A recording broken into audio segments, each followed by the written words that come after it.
Assalamualaikum warahmatullahi wabarakatuh. Perkenalkan kami dari kelompok 2. Di kesempatan kali ini kami akan membahas tentang karbohidrat.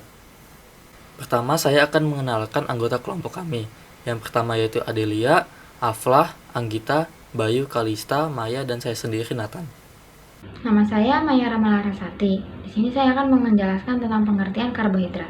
Karbohidrat merupakan senyawa kimia yang disusun oleh unsur organik seperti karbon, hidrogen, serta oksigen dan dapat digolongkan sebagai makromolekul. Karbohidrat juga sering disebut dengan senyawa gula. Maka dari itu, terkadang makanan yang mengandung karbohidrat ini memiliki rasa manis. Karbohidrat memiliki dua jenis. Yang pertama yaitu karbohidrat sederhana dan yang kedua karbohidrat kompleks.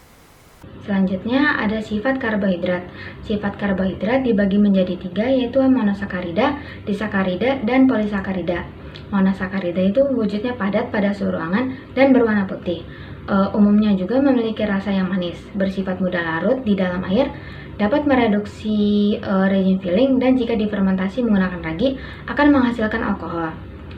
Yang kedua itu ada disakarida, itu rasanya manis, terutama sukrosa, karena merupakan gula pasir yang umum terus mudah dilarutkan ke dalam air. Semua disakarida dapat mereduksi filling terkecuali sukrosa, dapat dihidrolisis dan menghasilkan 2 monosakarida sesuai dengan pembentuknya. Yang terakhir ada polisakarida. Rasanya itu tawar, tidak seperti monosakarida maupun disakarida seperti glukosa dan sukrosa. Karbohidrat ini lebih sulit larut di dalam air karena struktur karbohidrat yang besar. Dan apabila dihidrolisis akan menghasilkan monosakarida yaitu glukosa. Ya, Adela Yudhita Ramalfrizi akan menjelaskan definisi monosakarida. Jadi apa itu monosakarida? Jadi monosakarida itu adalah aldehida polihidroksi atau keton. Mereka ini adalah molekul dengan lebih dari satu gugus hidroksil atau min OH dan gugus karbonil C sama dengan O.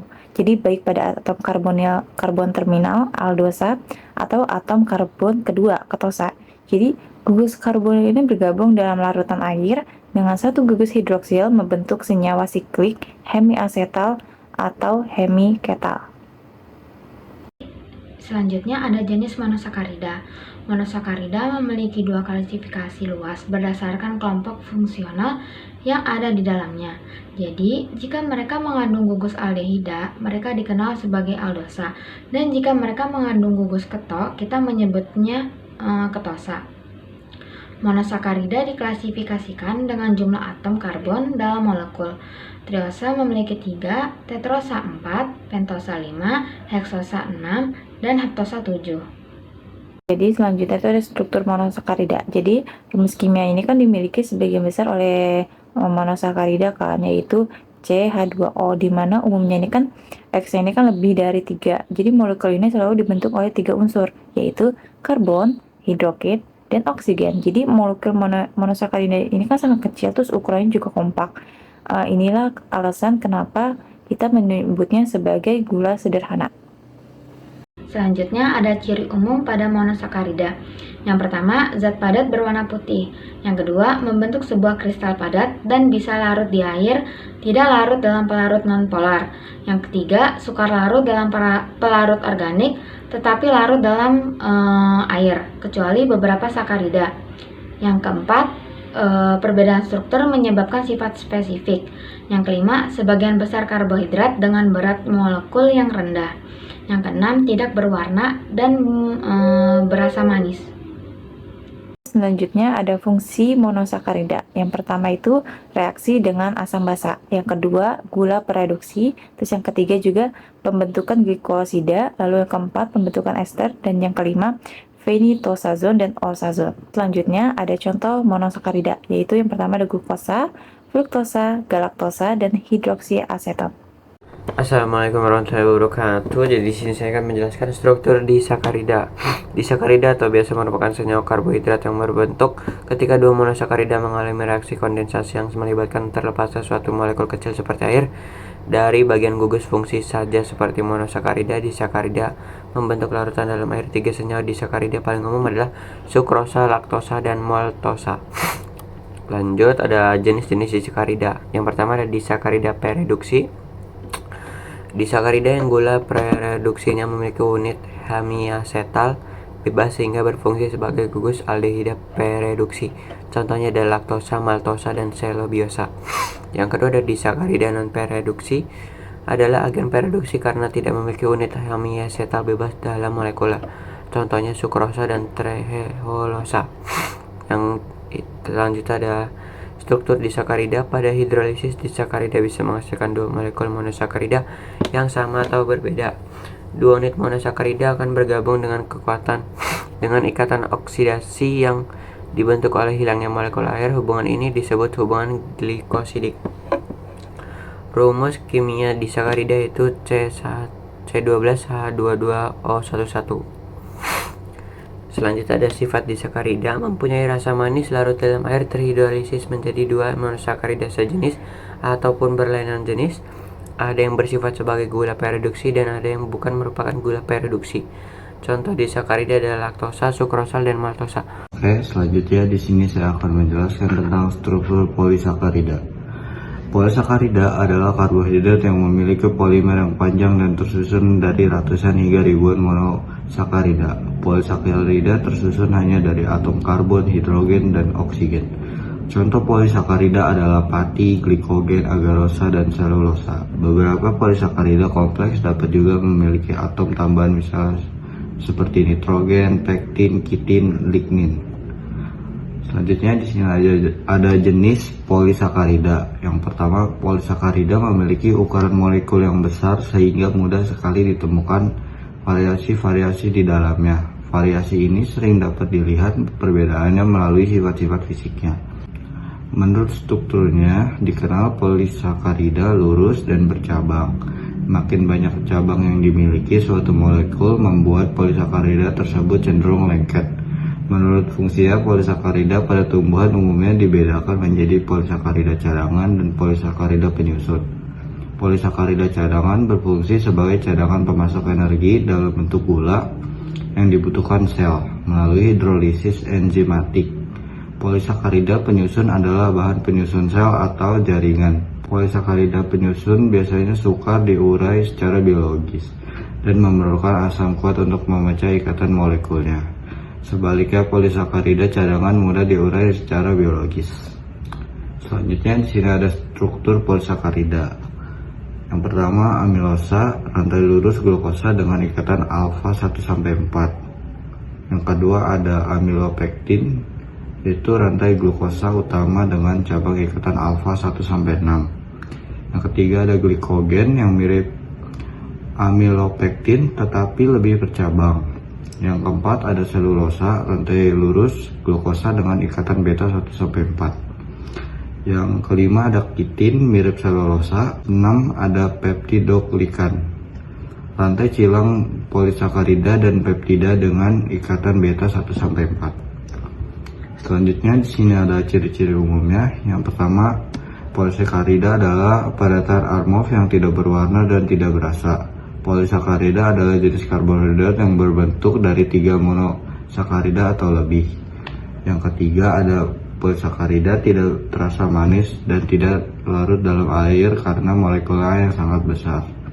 Yang keempat, polisakarida adalah polimer gula sederhana yang disatukan melalui ikatan glikosidik. Yang kelima, polisakarida mempunyai struktur yang sangat beragam. Selanjutnya di sini ada fungsi polisakarida. Yang pertama, memberikan tekstur, kekentalan, citra rasa, ketapan, gelasi, ketahanan pada bahan pangan. Yang kedua ada menyimpan energi. Yang ketiga, berfungsi sebagai cadangan energi. Yang ketiga, diperlukan akan dihidrolisis sehingga dapat menyediakan gula bagi sel. Yang keempat, berfungsi sebagai materi penyusun. Yang terakhir ada contoh polisakarida. Yang pertama contohnya ada glikogen, yang kedua ada selulosa. Selanjutnya, saya akan menyebutkan contoh-contoh karbohidrat beserta penjelasan singkatnya. Yang pertama ada nasi putih. Nasi putih adalah sumber karbohidrat utama yang menjadi makanan pokok di banyak negara, terutama di Indonesia. Dalam satu cangkir nasi putih 150 gram setidaknya terkandung 45 gram karbohidrat. Meski kadar karbohidratnya tinggi, karbohidrat dalam nasi putih lebih banyak terdiri dari gula dan pati daripada serat. Contoh karbohidrat yang kedua ada kentang. Kentang merupakan umbi-umbian yang kaya akan pati. Tidak hanya mengandung karbohidrat, tanaman ini juga mengandung zat besi, vitamin C, vitamin B6, dan mineral. Yang ketiga ada gandum. Gandum merupakan tanaman serealia yang mengandung pati. Tidak hanya itu, tanaman ini juga memiliki lebih banyak serat dibandingkan dengan nasi.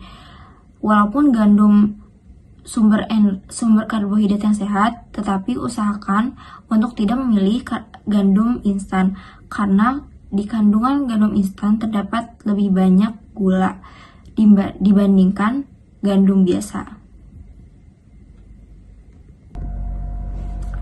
Yang keempat ada jagung. Jagung merupakan biji-bijian yang tinggi akan karbohidrat.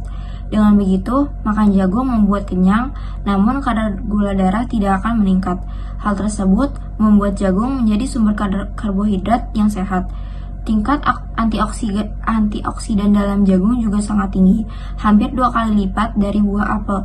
Artinya, makan jagung bisa membuat tubuh untuk melawan radikal bebas yang bisa merusak tubuh. Dan contoh yang terakhir saya akan sebutkan adalah singkong. Makan singkong bisa mengenyangkan karena tanaman ini mengandung karbohidrat tinggi. Untuk itu tidak ada salahnya menjadikan singkong sebagai sumber karbohidrat. Singkong juga mengandung serat yang tinggi, namun indeks glikemiknya lebih rendah, sehingga cocok untuk dimakan setiap hari. Bahkan singkong juga memiliki banyak nutrisi lain, seperti vitamin C, vitamin B kompleks, vitamin A, magnesium, selenium, kalsium, hingga zat besi. Selanjutnya saya Anggita Risanggiarianca akan menjelaskan tentang manfaat dari karbohidrat. Yang pertama yaitu sebagai sumber energi. Pada manfaat ini sudah jelas bahwa karbohidrat akan memegang peran penting dalam memberikan asupan energi untuk tubuh dalam melakukan kegiatan sehari-hari. Lalu yang kedua yaitu mengatur keseimbangan protein. Dengan mengonsumsi karbohidrat, maka protein akan dapat melakukan aktivitas atau fungsi lainnya seperti memberikan sistem kekebalan tubuh, mengganti sel-sel yang rusak, ataupun membentuk sel atau jaringan baru. Lalu yang ketiga yaitu mengontrol berat badan dengan ideal. Kacang-kacangan dan ubi-ubian menjadi salah satu contoh dari karbohidrat yang akan membantu untuk mengontrol berat badan manusia agar lebih ideal, karena kandungan serat yang terkandung dalam makanan tersebut akan memberikan efek kenyang yang lebih lama dan lebih panjang, sehingga akan mengurangi asupan kalori lainnya. Lalu yang keempat yaitu meminimalkan terjadinya risiko penyakit. Mengonsumsi karbohidrat sudah jelas bahwa akan ada asupan yang masuk ke dalam tubuh, sehingga akan menghindari kita dari berbagai macam penyakit seperti gangguan pencernaan, diabetes maupun obesitas. Lalu yang terakhir yaitu mengoptimalkan fungsi otak. Pada fungsi yang ini atau manfaat ini, karbohidrat akan memberikan glukosa yang akan bermanfaat dan memberikan efek penting dalam kinerja dan fungsi otak agar lebih maksimal dalam melakukan kegiatan sehari-hari. Itulah 5 manfaat dari karbohidrat yang sangat penting dalam kehidupan sehari-hari. Oke, terima kasih. Assalamualaikum warahmatullahi wabarakatuh.